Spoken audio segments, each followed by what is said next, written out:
नमस्ते दोस्तों, my FM से मेरा नाम है आरजे कार्तिक और आपके लिए लेकर आया हूं स्पाइस अप जिंदगी प्रेजेंटेड बाय किचन एक्सप्रेस मिर्च पाउडर। आज भी आपके लिए जिंदगी की एक चटपटी कहानी जिसका नाम है जॉइंट फैमिली। ये कहानी दो बहनों की, रेवती और नियति।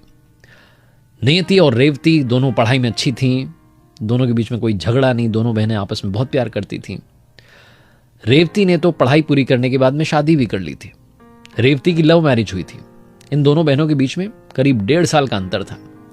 रेवती जब एमबीए कर रही थी तो जिस कॉलेज में एमबीए कर रही थी वहीं एक स्टूडेंट था जिससे रेवती को प्यार हो गया।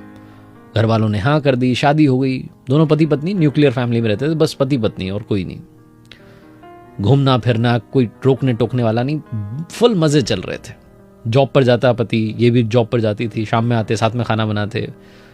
ऐसा लगता नहीं था कि शादी हुई है, बॉयफ्रेंड गर्लफ्रेंड टाइप की लाइफ थी। सब अच्छा चल रहा था। इधर नीति के लिए भी शादी का रिश्ता आया कुछ सालों के बाद में, और रिश्ता जहां से आया वो जॉइंट फैमिली थी। जब ये बात बहन रेवती को मालूम चली तो उसने कॉल किया नीति को और बोला कि पागल हो गई है, वहां मत चली जाना, हमें देख हम कैसे रहते हैं, ऐसा लगता ही नहीं कि शादी हुई है, लिव इन में रह रहे हैं ऐसा लगता है। तू वहां मत चली जाना, बहुत काम करना पड़ेगा और इतने सारे लोगों में एडजस्ट नहीं हो पाएगी। बहुत समझाया नीति को, लेकिन नीति क्या करती, उसकी नीति कुछ और थी। जब उसे लड़का देखने के लिए आया जिसका नाम यश था तो ना नहीं कर पाई। यश देखने में बड़ा हैंडसम, केयरिंग, उसके ख्यालात भी बड़े अच्छे थे। यश के परिवार में 15 लोग थे। उसके पापा और 3 भाई थे, अशोक, अरविंद और अमित। अमित जी का सबसे छोटा बेटा यश, जो बिजनेस भी संभाल रहा था। कहीं कोई कमी नहीं थी और नीति ना नहीं कर पाई, उसने हाँ कर दिया। शादी हो गई। अभी भी कॉल करके रेवती कहती रहती थी, पागल है, तूने गलत डिसीजन लिया है, तुझे जाना ही नहीं चाहिए था ये वो। शादी के बाद जब इस बड़े से घर में वो आई, इतने सारे लोग, तो नीति के लिए भी थोड़ा एडजस्ट कर पाना मुश्किल सा था, लेकिन उसने एडजस्ट कर लिया। आए दिन वहां मेहमान आते रहते थे, ये करो वो करो। रेवती भी आ जाती थी, देखती थी कि बहन कितनी परेशान हो रही है। शादी के दूसरे महीने बाद नीति प्रेग्नेंट हो गई और प्रेगनेंसी में थोड़ा और मुश्किल हो रहा था एडजस्ट करना, लेकिन कुछ नहीं, उसने संयम रखा, सबका ख्याल रखती थी, सब उसका भी ख्याल रखते थे। 2 महीने के बाद ही उसकी बहन रेवती भी प्रेग्नेंट हो गई। 2 महीने के अंतराल में दोनों बहनों ने बच्चों को जन्म दिया। डिलीवरी के बाद जब अपने अपने घर गईं तो जिंदगी बदल गई।